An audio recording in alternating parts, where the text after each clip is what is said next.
Hello students, myself Arun Dikshit, you are most welcome in online classes of Sardar Patel Academy. Once again, I will discuss about topic respiration. So students, before time I will discuss about respiration of animals and different type of respiration in animals. So students, पिछले lecture में हमने बात की थी respiration की और discuss किया था एनिमल्स के अंदर रेस्पायरेशन की प्रोसेस कैसे होती है और कितने टाइप की होती है। और आज का टॉपिक जो है स्टूडेंट्स वो है respiration in plants. So students, आज हम जानेंगे कि how to take gaseous exchange of plant. आज हम जानेंगे कि जो गैसों का एक्सचेंज होता है CO2 एंड ऑक्सीजन का, वो प्लांट्स के अंदर कैसे होता है, प्लांट्स कैसे एनर्जी को ऑब्जर्व करते हैं या कैसे एनर्जी को ऑब्टेन करते हैं। तो ऐसा होता है कि जो प्लांट्स होते हैं उनमें भी रेस्पायरेशन की प्रोसेस होती है और एनिमल्स की अंदर भी क्या होता है, रेस्पायरेशन की प्रोसेस होती है।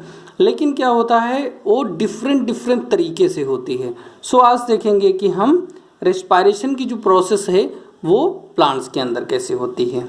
Like animals, plants also need energy.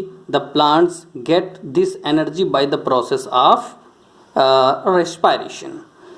Animals की जैसे ही प्लांट्स को भी क्या रहती है, एनर्जी की ज़रूरत रहती है या नीड रहती है, और प्लांट्स भी इस एनर्जी को रेस्पायरेशन की प्रोसेस के द्वारा ही लेते हैं। Plants also use oxygen of air for respiration. Plants भी क्या करते हैं, ऑक्सीजन को यूज करते हैं जो कि एयर से मिलती है रेस्पायरेशन के लिए, एंड रिलीज कार्बन डाइऑक्साइड, और क्या करते हैं, कार्बन डाइऑक्साइड को रिलीज करते हैं। दस the respiration in plants also involve the exchange of oxygen and carbon dioxide. इस प्रकार से जो प्लांट्स के अंदर भी जो रेस्पायरेशन की प्रोसेस होती है उनमें जो गैसेस का एक्सचेंज रहता है, मींस कह सकते हैं उसमें भी क्या होता है, ऑक्सीजन और कार्बन डाइऑक्साइड गैस का एक्सचेंज होता है। So oxygen and carbon dioxide are called respiratory gases. इस प्रकार से ऑक्सीजन को और कार्बन डाइऑक्साइड को भी रेस्पायरेटरी गैसे बोला जाता है। The respiration in plants differ from that in animals in 3 respects. और एनिमल्स के अंदर और प्लांट्स के अंदर जो रेस्पायरेशन की प्रोसेस होती है, तो मैं बताना चाहूँगा आपको कि जो प्लांट्स के अंदर रेस्पायरेशन की प्रोसेस होती है वो एनिमल्स से कुछ स्टेप्स के जरिए भिन्न होती है या डिफर होती है, कुछ अलग होती है। वो कैसे होती है, फर्स्ट पॉइंट देखिए, all the parts of the plants like root, stem and leaves perform respiration individually. Plants के अंदर जितने भी पार्ट्स होते हैं, जैसे कि रूट है, स्टेम है एंड लीव्स हैं, सभी पार्ट्स क्या करते हैं, रेस्पायरेशन की प्रोसेस में इंडिविजुअली अपना परफॉर्मेंस करते हैं। On the other hands, an animal performs respiration as a single unit। जबकि एनिमल्स के अंदर क्या होता है, एक सिंगल यूनिट प्रेजेंट होती है किसके लिए, रेस्पायरेशन की प्रोसेस के लिए। And next point, during respiration in plants there is a little transport of respiratory gases from one part of the plants to the other. रेस्पायरेशन की जो प्रोसेस प्लांट्स में होती है वहाँ पर क्या होता है, गैसेस का जो ट्रांसपोर्टेशन होता है एक पार्ट से दूसरे पार्ट्स में, वो बहुत क्या होता है, लिटिल अमाउंट में, कम अमाउंट में होता है। On the other hand, respiratory gases are usually transported over long distance inside and animals during respiration. जबकि क्या होता है, एनिमल्स के अंदर जो रेस्पायरेटरी गैसेस का ट्रांसपोर्टेशन होता है वो बहुत लंबे डिस्टेंस में होता है ह्यूमन बॉडी के अंदर। Next, third, the respiration in plants occur at a slow rate. जो प्लांट्स होते हैं उनमें रेस्पायरेशन की जो प्रोसेस होती है या रेट ऑफ रेस्पायरेशन जो होता है वो क्या होता है, स्लो होता है। On the other hand, the respiration in animals occur at a much faster rate. जबकि क्या होता है, जो एनिमल्स होते हैं उनमें जो रेस्पायरेशन की प्रोसेस होती है वो क्या होती है, बहुत फास्ट होती है। नेक्स्ट है plants gate oxygen by diffusion. Plants जो होते हैं दो प्रोसेस होती हैं, एक ऑस्मोसिस होती है और दूसरी क्या होती है, डिफ्यूजन। तो यहाँ पे प्लांट जो होते हैं वो ऑक्सीजन को कैसे लेते हैं, बाय डिफ्यूजन प्रोसेस। किससे, डिफ्यूजन की प्रोसेस से। Plants have a branching shape. Plants में क्या होता है, ब्रांचेस होती हैं, मीन्स प्लांट्स में देखा होगा ऊपर कई सारी शाखाएं निकली रहती हैं, ब्रांचेस रहती हैं। So they have quite a large surface area in comparison to their volume. इस प्रकार से जो प्लांट्स का जो एरिया होता है, सरफेस एरिया होता है, वो ज़्यादा होता है उसके वॉल्यूम की अपेक्षा।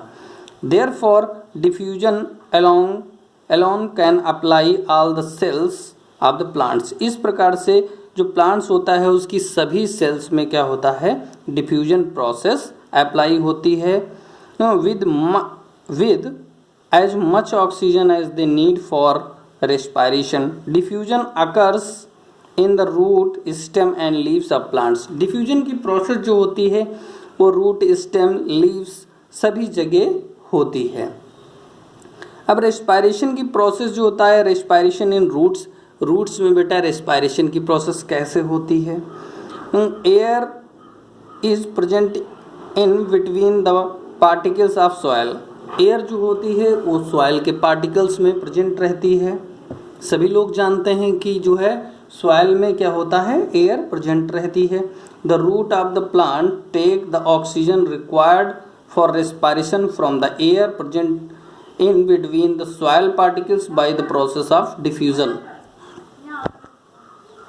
यस स्टूडेंट्स, जो रूट्स होती हैं वो ऑक्सीजन को जो सॉयल के अंदर क्या रहते हैं, सॉयल के जो पार्टिकल्स होते हैं उनके बीच में क्या रहती है, एयर जो मौजूद रहती है उसे लेते हैं थ्रू डिफ्यूजन। वो भी किससे, रूट नोड्यूल्स के जरिए। The extension of the epidermal cell of the root are called root hair.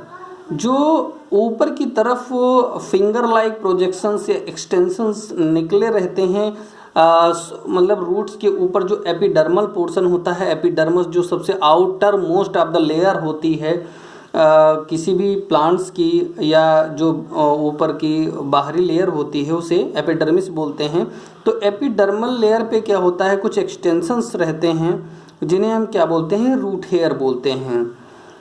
और उन्हीं रूट हेयर के थ्रू क्या होता है, डिफ्यूजन की प्रोसेस के जरिए प्लांट्स क्या करते हैं, ऑक्सीजन को लेते हैं सॉइल पार्टिकल से। The root hair are in contact with the air in the soil. और जो रूट हेयर होते हैं वो किसके कांटेक्ट में रहते हैं, सॉइल के साथ एयर के कांटेक्ट में रहते हैं। Oxygen diffuse into root hairs and reaches all the other cells of the root for respiration। और इस प्रकार से क्या होता है, जो ऑक्सीजन रहती है जो कि सॉइल पार्टिकल्स में मौजूद रहती है वो डिफ्यूज होकर रूट हेयर्स के जरिए प्लांट्स की दूसरी सेल्स में रेस्पायरेशन के लिए पहुंच जाती है। नेक्स्ट इज, आगे देखते हैं, ये यहाँ पे लिखा carbon dioxides. Carbon dioxide gas produce in the cell of the root during respiration. Carbon dioxide gas जो होती है वो कहाँ पे रहती है, produce in the cell of root, cell की रूट्स में प्रोड्यूस होती है ड्यूरिंग रेस्पायरेशन। जब रेस्पायरेशन होगा तो ऑक्सीजन की खपत होगी और CO2 प्रोड्यूस होगी। Moves out through the same root hair by the process of diffusion. Thus इस प्रकार से वो क्या होता है, जो CO2 होती है वो बाहर की तरफ उसी रूट हेयर के थ्रू बाहर निकल जाती है डिफ्यूजन के through. Thus the respiration in roots occur by the diffusion of respiratory gases. इस प्रकार से जो रेस्पायरेशन की प्रोसेस रूट्स में होती है वो डिफ्यूजन के जरिए होती है थ्रू द रूट्स हेयर के through. It has been found that the land plants die if their roots remain waterlogged for a considerable time. This is because, इसीलिए कहते हैं कि मतलब अगर ज़्यादा टाइम किसी प्लांट्स की रूट जो रहती है वाटर में रहती है तो क्या होता है, मतलब अपर्याप्त टाइम अगर वो रहती है किसी जगह पर तो क्या होता है, प्लांट्स नष्ट हो जाता है. This is because too much water expelled all the air from in between the soil particles. Due to this, oxygen is not available to the roots for aerobic respiration. Under these conditions, the root will respire anaerobically producing alcohol. और इस प्रकार से जब वहाँ पर क्या होगा, अनएडिक्वेट amount में वाटर मौजूद रहेगा तो ऑक्सीजन वहाँ रीच नहीं हो पाएगी, पहुँच नहीं पाएगी, जिससे क्या होगा, एनारोबिक रेस्पायरेशन होगा और अल्कोहल का प्रोडक्शन हो जाएगा, जैसे कि हमने आपको एनिमल्स में रेस्पायरेशन की प्रोसेस के थ्रू बताया था. दिस में किल द प्लांट्स, वो क्या करता है, प्लांट्स को मार देता है. In order to understand the respiration in stem of plants we should remember that the soft stems of small herbaceous plants have stomata in them. इसी प्रकार से क्या होता है, आगे बताया गया है कि स्टेम्स में जो रेस्पायरेशन की प्रोसेस वो कैसे होती है. सो डिटेल स्टडी हम अगले लेक्चर में करेंगे, उसमें ही बताएंगे आपको कि प्लांट्स जो होता है, हर्बेशियस प्लांट जो होते हैं उनमें स्टोमेटा पाए जाते हैं स्टेम में. In them where the hard and woody stems of the large plants and trees have tentacles. और जो प्लांट्स हार्ड एंड वुडी होते हैं, डेसिडुअस होते हैं, तो उनमें क्या पाया जाता है, स्टेम अगर ब्रांचेस में क्या पाया जाता है, लेंटिकल्स पाए जाते हैं. Lenticel is a small area of bark. छीलन में क्या स्मॉल एरिया पाए जाते हैं वुडी स्टेम में. Where cell are loosely packed, वहाँ की सेल क्या होती हैं, लूजली पैक्ड होती हैं. allowing the gaseous exchange to take place between the air and living cells of the stems. इस प्रकार से क्या होते हैं, वो जो लेंटिकल्स होते हैं, वो हार्ड प्लांट जो होते हैं उनमें लेंटिकल्स के थ्रू रेस्पायरेशन होता है, और जो सॉफ्ट प्लांट होते हैं उनके स्टेम में क्या होता है, स्टोमेटा प्रेजेंट होते हैं, जो कि गैसियस एक्सचेंज को प्रमोट करते हैं. सो स्टूडेंट्स, अगले लेक्चर में हम बात करेंगे रेस्पायरेशन इन प्लांट्स. आज के लिए बस इतना ही. Thank you so much.